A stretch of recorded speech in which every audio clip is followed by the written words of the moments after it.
आइए साथियों, आप सभी का जेके कंपटीशन सेंटर में हार्दिक स्वागत है। आज आपके लिए बहुत ही महत्वपूर्ण सीरीज जो आधुनिक भारत की चल रही है। आज 1857 का जो संग्राम है उससे संबंधित महत्वपूर्ण प्रश्नों पर जिक्र करते हैं। आइए पहला प्रश्न देखते हैं। पहला प्रश्न है आपका, 1857 के विद्रोह के दौरान बहादुर शाह ने किसे साहेब-ए-आलम बहादुर का खिताब दिया था? बहुत महत्वपूर्ण प्रश्न है और इसका सही उत्तर है बख्त खान। इन्हें साहब ए आलम बहादुर का खिताब दिया, किसके द्वारा दिया गया? बहादुर शाह के द्वारा। अच्छा, ये कौन थे? अगर बख्त खान के बारे में पूछा जाए ये कौन थे, तो एक पख्तून थे। ये आपको ध्यान रख देना है, पख्तून थे। और इनसे संबंधित क्या प्रश्न पूछे जा सकते हैं? ये ईस्ट इंडिया कंपनी पर किस पद पर तैनात थे? ये प्रश्न कई बार आता है कि किस पद पर तैनात थे, तो आपका उत्तर होगा सूबेदार के पद पर तैनात थे। सूबेदार के पद पर तैनात थे, ये आपको ध्यान देना है। और क्या प्रश्न बन सकता है? और इसमें प्रश्न बन सकता है कि बहादुर शाह ने मतलब किसे सेनापति घोषित किया था शुरू शुरू में, तो उसका प्रश्न है आपका, पुत्र था उनका, मतलब बहादुर शाह जफर का, जिसका नाम था मिर्जा मिर्जा मुगल। मिर्जा मुगल को किया था। और उससे के बाद में, सबसे बाद में फिर ये किया था आपका बहादुर, ये बख्त खान को। ये ध्यान देना है। अच्छा, वाजपेयी नेतृत्व जो किया वो आपको यही ध्यान देना है कि बख्त खान ने किया। यही आपके महत्वपूर्ण प्रश्न है। आइए आगे देखते हैं। 1857 के बरेली विद्रोह का नेता कौन था? बहुत प्रसिद्ध बरेली विद्रोह, तो ये भी आपका खान बहादुर था ये। अच्छा, क्या था ये? जो खान बहादुर थे, इनसे संबंधित कुछ महत्वपूर्ण बातें हैं। इन्होंने क्या किया था? इन्होंने उस समय 1857 के संग्राम में 40,000 सैनिकों को इकट्ठा किया था। ये आपको ध्यान देना है। सैनिकों को इकट्ठा किया था, इकट्ठा किया। और क्या क्या किया?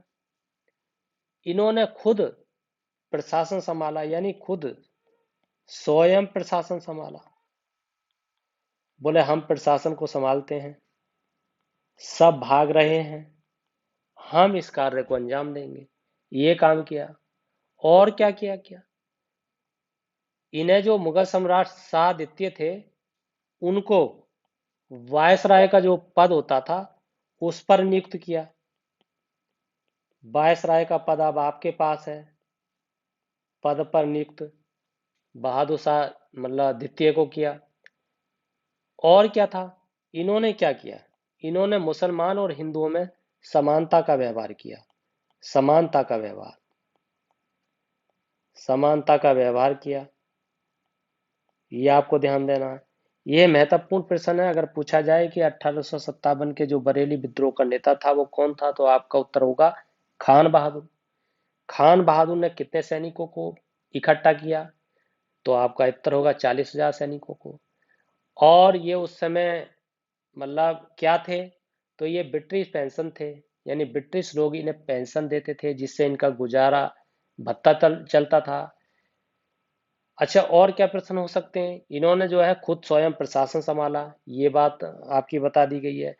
और वायसराय का पद ग्रहण ग्रहण किया और समानता का व्यवहार किया, किसमें? हिंदू और मुसलमानों में, जिससे कि 1857 की जो बरेली क्षेत्र है, बरेली जिला है, उसमें एक महत्वपूर्ण ताकत इकट्ठी हो सके, महत्वपूर्ण शक्ति इकट्ठी हो सके और विद्रोह को सही तरीके से अंजाम दिया जा सके। एक प्रश्न आता है, मुझे याद आ रहा है कि ये कई बार प्रश्न आया इस तरीके का, एक लक्ष्मीबाई से संबंधित आता है, क्योंकि लक्ष्मीबाई की समाधि कहाँ है। कई बार इस तरीके के प्रश्न पूछे जाते हैं।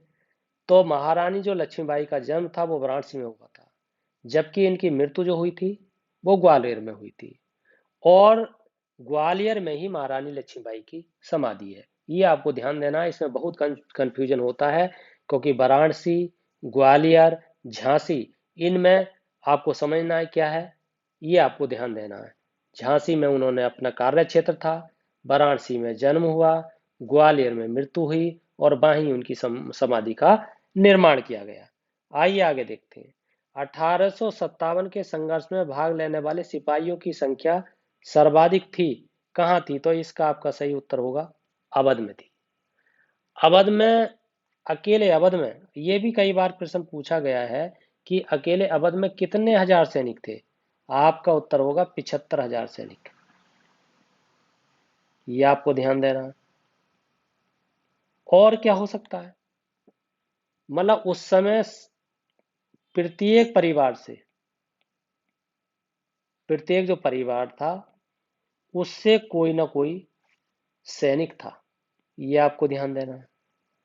मतलब ये कहना चाहिए हर घर से कोई ना कोई सैनिक था।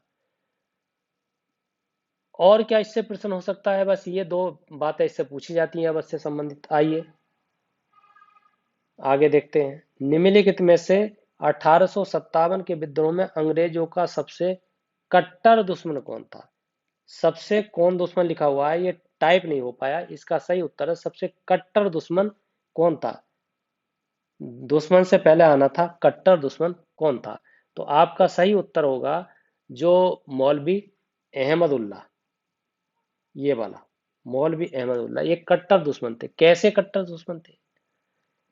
ये रहने वाले कहाँ के थे अगर पूछा जाए तो तमिलनाडु के थे। ये आपको ध्यान देना है। अच्छा, तमिलनाडु में कहाँ के थे? ये भी कई बार आया है, आरकाट जिले के थे। ये आपको ध्यान देना है। और क्या हो सकता है, मतलब ए, इन्होंने जो विद्रोह मतलब किया था उसमें ये कहाँ करके बसे थे? मतलब ये वहां तो तमिलनाडु में थे, मगर ये फैजाबाद, फैजाबाद में आकर बस गए थे, आकर बसे। ये आपको ध्यान देना है। और क्या हो सकता है? उन्होंने भारत को अपना कार्य क्षेत्र बनाया, अर्थात कहने का मतलब फैजाबाद को कार्य क्षेत्र बनाया। और इस संदर्भ में अंग्रेजों ने कहा था कि अदम्य साहस के गुणों में अगर कोई गुण वाला व्यक्ति है तो वह है आपका मौलवी अहमदुल्ला।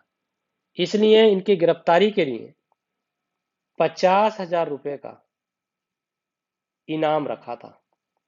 किन्होंने? अंग्रेजों ने, पकड़ने के लिए। यह आपको ध्यान देना है। आइए आगे देखते हैं।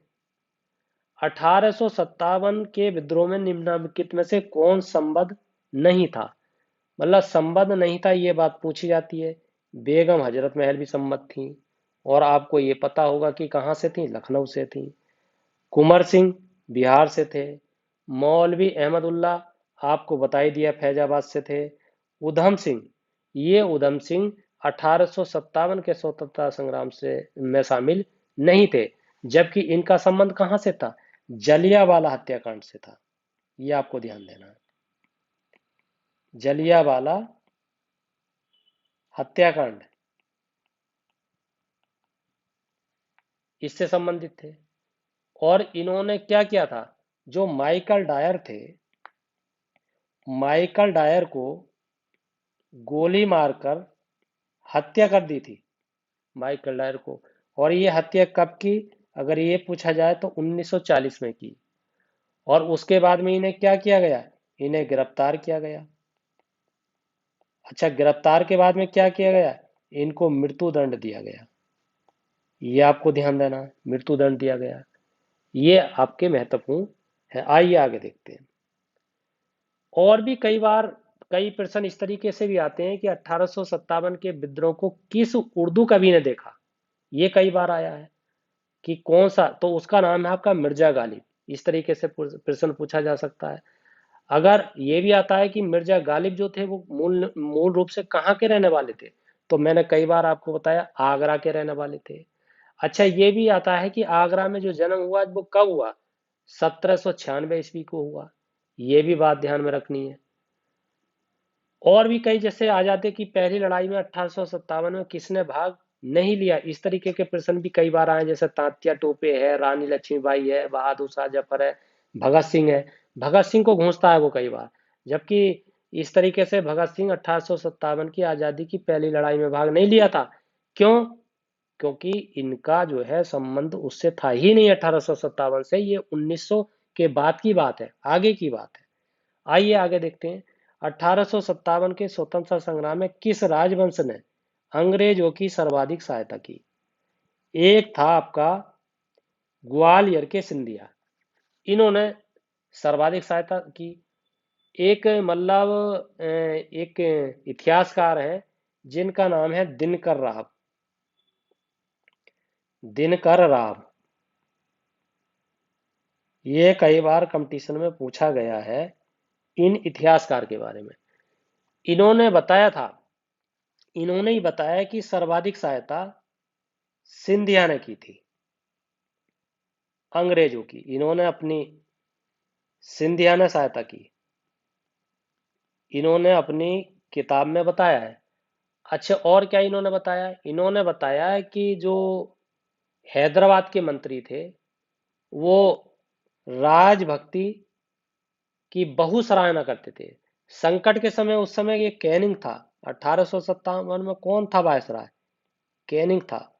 और कैनिंग जो था उसने कहा था कि यदि यदि सिंधिया अंग्रेजों का साथ नहीं देते, 1857 के विद्रोह में वो शामिल हो जाते, कौन? सिंधिया, तो मुझे कल ही बिस्तर बांधकर जाना होता, ये कहा था आपके कैनिंग ने। आइए आगे देखते हैं। भारतीय स्वाधीनता आंदोलन का सरकारी इतिहासकार कौन था? तो आपका इसका उत्तर है S N Sen. S N Sen का पूरा नाम क्या है? सुरेंद्र नाथ सेन। ये आपको ध्यान देना है।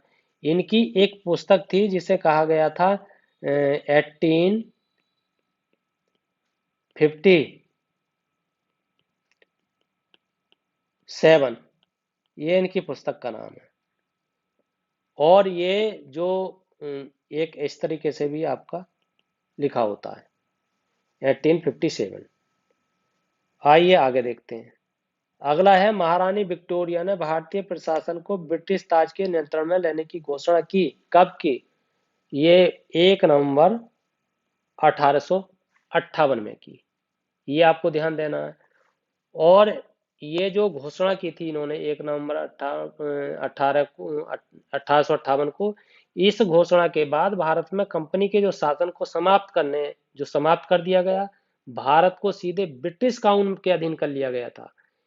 एक भारत जो मंत्री या सचिव होता था उसमें 15 सदस्य होते थे, और तत्कालीन जो गवर्नर थे उस समय, वो आपको पीछे ही बता दिया गया है, लॉर्ड कैनिंग थे। ये आपको ध्यान देना। तो ये आज के महत्वपूर्ण प्रश्न हैं जो आपकी परीक्षा के दृष्टिकोण से अति महत्वपूर्ण है। इसलिए परीक्षा से संबंधित कोई भी अगर इस 1857 क्रांति से संबंधित कोई प्रश्न पूछा जाता है तो इससे ज्यादा प्रश्न पूछने की संभावना नहीं है, क्योंकि ये प्रश्न वो हैं जो बार बार आपकी परीक्षा में पूछे जाते हैं और बार बार यहीं से घुमा फिर के प्रश्न आते हैं। अगर आपसे ये पूछा जाए और भी कुछ हैं, जैसे नाना साहब का संबंध किससे था, किस क्रांतिकारी स्थान से था, स्थानों के नाम पूछ लिए जाएंगे तो आपको कानपुर बता देना है। नवाब हामिद अली खान का पूछा जाए तो दिल्ली बता देना है। मौलवी अहमद उल्लाह का पूछा जाए तो लखनऊ बता देना है। और मनीराम का पूछा जाए तो असम बताना है। बख्त का पूछा जाए तो दिल्ली बताना है। और आपका कुंवर सिंह का पूछा जाए तो आरा बताना है या बिहार बताना है। नाना साहब का पूछा जाए तो कानपुर बता देना है। इस तरीके के भी प्रश्न पूछे जाते हैं। और आपके कौन कौन से प्रश्न हो सकते हैं, जैसे कि आपका हो सकता है कि ये ज्यादा पूछता है कि कौन इसमें शामिल थे और कौन इसमें नहीं शामिल थे। तो इसलिए इन्हें करने के लिए आपको बहुत ही अच्छी तरीके से इनके नामों को देखना होगा। एक नाना साहब का कमांडर इन चीफ पूछा जाता है, कौन था, उसके बारे में पूछा जाता है, वो तात्या टोपे था। अजी मुल्ला जो खां थे वो सलाहकार किसके थे? वो आपके नाना साहब के थे। इस तरीके का प्रश्न भी कई बार आता है। 1857 की सिपाहियों की सर्वाधिक संख्या वो आपकी मैंने बताई दी, अवध में थी। कितनी संख्या थी? 75,000 थी। इस तरीके का प्रश्न पूछा जाता है। वह महिला जिन्होंने अवध में 1857 की क्रांति का नेतृत्व किया, आपको बता रखा है, बेगम हजरत महल। कहाँ से थी? लखनऊ से संबंधित थी। ये आपको बता देना। रानी लक्ष्मीबाई का अंतिम युद्ध में सामना किससे हुआ? हुरोज से हुआ। हुरोज एक अंग्रेज था। ये आपको ध्यान देना है। इस तरीके से महत्वपूर्ण मंगल पांडे जो थे उनके बारे में पूछा जा सकता है कि मंगल पांडे की जो घटना है वो कहाँ घटी? बैरकपुर में घटी। बैरकपुर कहाँ है? पश्चिम बंगाल में है। ये आपको ध्यान देना है। मंगल पांडे जो सिपाही था वो कौन सी नेटिव इन्फेंट्री का था? वो 34वीं का था। इस तरीके से आपको ये ध्यान रखना है। आइए साथियों, दोस्तों, मित्रों, यदि आपको ये वीडियो पसंद आई है तो इस चैनल को सब्सक्राइब कीजिए, शेयर कीजिए, लाइक कीजिए, कमेंट कीजिए, फीडबैक दीजिए। इसी के साथ आपका बहुत बहुत धन्यवाद।